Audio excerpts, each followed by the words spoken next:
क्या आप किसी ऐसे राजा की कल्पना कर सकते हैं जो दिन में खूंखार युद्ध लड़ता हो और रात में बैठकर खूबसूरत प्रेम कविताएं लिखता हो?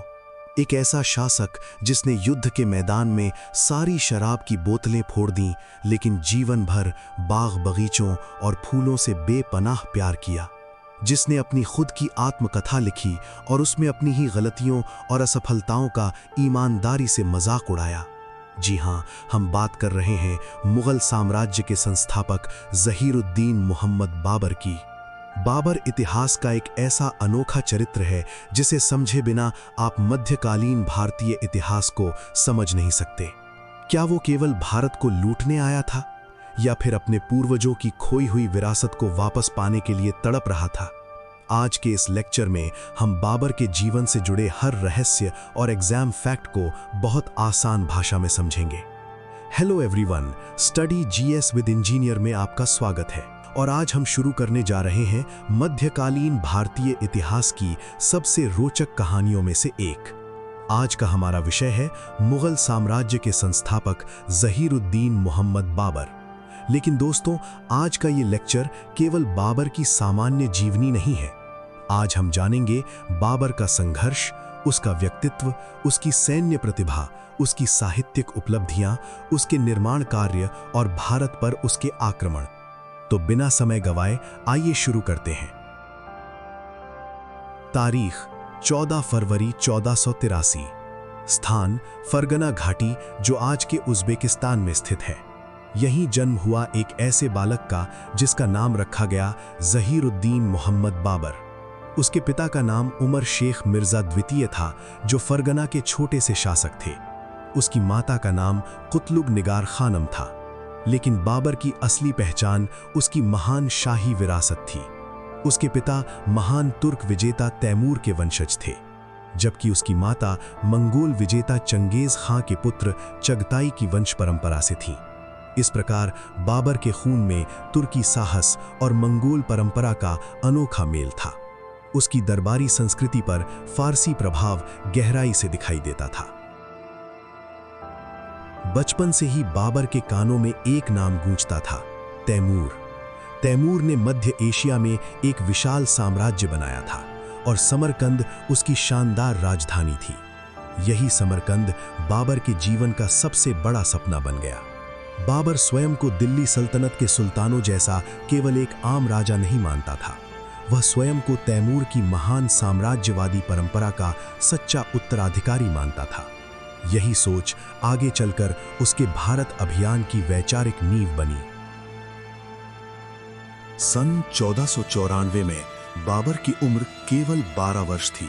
तभी उसके पिता उमर शेख मिर्जा की अपने कबूतर खाने की मीनार से गिरकर अचानक मृत्यु हो गई। एक ही पल में 12 साल के बालक के सिर पर फरगना के राज्य की जिम्मेदारी आ गई। दरबार के अमीर और रिश्तेदार स्वयं सत्ता छीनना चाहते थे। पड़ोसी शासक कमजोर फरगना पर कब्जा करने के मौके तलाश रहे थे।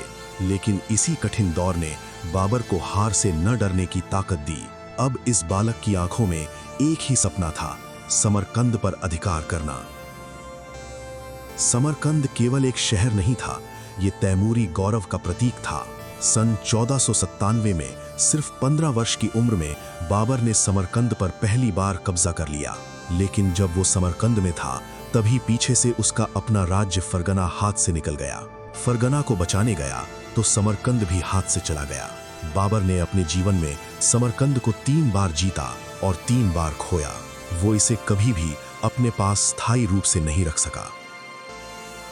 बाबर के जीवन का सबसे बड़ा और खतरनाक दुश्मन था मोहम्मद शैबानी खान। शैबानी खान उज़्बेकों का एक बेहद चतुर और शक्तिशाली नेता था। उसने एक एक करके बाबर के फरगना और समरकंद दोनों छीन लिए। एक समय ऐसा आया जब बाबर के पास न राज्य बचा, न राजधानी और न सेना। वो कुछ साथियों के साथ पहाड़ों और जंगलों में भटकता रहा। बाबर ने अपनी आत्मकथा में इन कठिन दिनों का ईमानदारी से वर्णन किया है। लगातार भटकने के बाद सन 1504 ईस्वी में बाबर ने काबुल पर अधिकार कर लिया। काबुल ने बाबर के टूटे हुए आत्मविश्वास को फिर से जोड़ दिया। यहीं उसने अपनी बिखरी हुई सेना को पुनः संगठित किया और भविष्य में भारत पर आक्रमण करने की योजना बनाई। काबुल पर अपना नियंत्रण मजबूत करने के बाद 1507 ईस्वी में बाबर ने पादशाह की उपाधि धारण की। इससे पहले उसके पूर्वज मिर्जा की पारंपरिक उपाधि लगाते थे। पादशाह यानी सम्राटों के सम्राट की उपाधि लेकर उसने स्वयं को अन्य तैमूरी राजकुमारों और दिल्ली के सुल्तानों से श्रेष्ठ तथा एक स्वतंत्र सम्राट के रूप में स्थापित किया। अधिकांश राजाओं की कहानी उनके दरबारी लेखक लिखते हैं, लेकिन बाबर ने अपनी कहानी स्वयं लिखी। उसकी आत्मकथा का नाम तुज़ुत-ए-बाबरी है, जिसे हम बाबरनामा कहते हैं। इसे उसने अपनी मातृभाषा चगताई तुर्की में लिखा था। इसमें बाबर ने अपनी जीतों के साथ साथ अपनी हारों और कमजोरियों का भी सच लिखा। अकबर के शासनकाल में अब्दुर रहीम खान खाना ने इसका फारसी में अनुवाद किया। बाद में एनिट बेवरेज ने इसका अंग्रेजी में सटीक अनुवाद किया। बाबर को प्रकृति, बहते पानी और सुंदर बागों से बेपनाह प्यार था। उसने भारत में चारबाग शैली के अनेक सुंदर उद्यानों की स्थापना की। आगरा का प्रसिद्ध आराम बाग, बागे गुल अफशां या नूर अफशां बाग उसी की देन है। धार्मिक रूप से बाबर सुन्नी मुस्लिम था और नाक्शबंदी सूफी सिलसिले के संत ख्वाजा उबैदुल्ला अहरार का शिष्य था। उसने काबुल में चांदी का शाहरुखी सिक्का और कंधार में बाबरी सिक्का चलाया। उसने भूमि मापने के लिए गज़े बाबरी पैमाने की शुरुआत की। काबुल जीतने के बाद भी बाबर की महत्वाकांक्षाएं अधूरी थीं। तैमूर के 1398 के आक्रमण के आधार पर वो पंजाब पर अपना वैध अधिकार मानता था। उस समय दिल्ली सल्तनत का शासक इब्राहिम लोदी अंदर से कमजोर हो चुका था। पंजाब के गवर्नर दौलत खान लोदी और इब्राहिम लोदी के चाचा आलम खान लोदी ने बाबर को भारत आने का निमंत्रण दिया। बाबरनामा के अनुसार मेवाड़ के महाराणा सांगा ने भी उसे भारत आने का निमंत्रण दिया था। बाबर ने भारत पर कब्जा करने के लिए कुल 5 सैन्य अभियान किए। 1519 में बाजौर और भेरा पर उसका पहला भारतीय अभियान हुआ। बाबर की सैन्य तकनीक बहुत खास थी, जो उसने अलग अलग जातियों से सीखी थी। उसने दुश्मन को घेरने वाली तुलुगमा पद्धति उज़्बेकों से सीखी थी। गाड़ियों के बीच तोप सजाने की अरबा या उस्मानी पद्धति उसने तुर्कों से सीखी थी। उसके पास उस्मानी तोप विशेषज्ञ उस्ताद अली कुली और मुस्तफ़ा रूमी थे। 21 अप्रैल 1526 को पानीपत का ऐतिहासिक युद्ध लड़ा गया। इसमें बाबर ने दिल्ली सल्तनत के अंतिम सुल्तान इब्राहिम लोधी को हरा दिया। इसके साथ ही 320 साल पुराना दिल्ली सल्तनत का शासन समाप्त हुआ और मुगल साम्राज्य की नींव पड़ी। विजय के बाद बाबर ने काबुल के हर निवासी को एक एक चांदी का सिक्का दान में दिया। उसकी इसी दान वीरता और उदारता के कारण उसे कलंदर की उपाधि मिली। 17 मार्च 1527 को खानवा का ऐतिहासिक युद्ध बाबर और मेवाड़ के महाराणा सांगा के बीच लड़ा गया। सैनिकों का मनोबल बढ़ाने के लिए बाबर ने इस युद्ध को जिहाद यानी धर्म युद्ध घोषित किया। उसने शराब के सभी पात्र तुड़वा दिए और भविष्य में कभी शराब न पीने की कसम खाई। उसने मुस्लिम व्यापारियों पर लगने वाला तमगा कर भी समाप्त कर दिया। राणा सांगा के साथ हसन खां मेवाती, महमूद लोदी और मेदनी राय जैसे सहयोगी थे। अपनी तोपों और रणनीति के बल पर बाबर ने ये युद्ध जीत लिया। खानवा युद्ध जीतने के बाद बाबर ने गाजी की उपाधि धारण की। 1528 ईस्वी में बाबर ने मालवा के महत्वपूर्ण चंदेरी दुर्ग पर आक्रमण किया। यहाँ के शासक मेदनी राय थे, जो महाराणा सांगा के प्रमुख सहयोगी थे। जब जीत असंभव दिखी तो राजपूत महिलाओं ने ऐतिहासिक जौहर किया और पुरुषों ने केसरिया बाना पहना। अंततः चंदेरी पर भी बाबर का अधिकार हो गया। दोस्तों, यहाँ एक बहुत ही रोचक और ऐतिहासिक तथ्य पर ध्यान दीजिए। चंदेरी के युद्ध में फरीद खां यानी भविष्य का शेर शाह सूरी बाबर की सेना की तरफ से लड़ा था। उसने इस दौरान मुगलों की युद्ध नीति, तोपखाने और उनकी कार्यशैली को बहुत ध्यान से समझा था। 1529 ईस्वी में बाबर ने घाघरा नदी के तट पर अफगानों से युद्ध लड़ा। अफगानों का नेतृत्व इब्राहिम लोधी का भाई महमूद लोधी कर रहा था, जिसे बंगाल के सुल्तान नुसरत शाह का समर्थन प्राप्त था। लेकिन घाघरा के युद्ध तक आते आते स्थिति पूरी तरह से बदल गई। चूंकि फरीद खां और महमूद लोधी दोनों ही अफगान थे।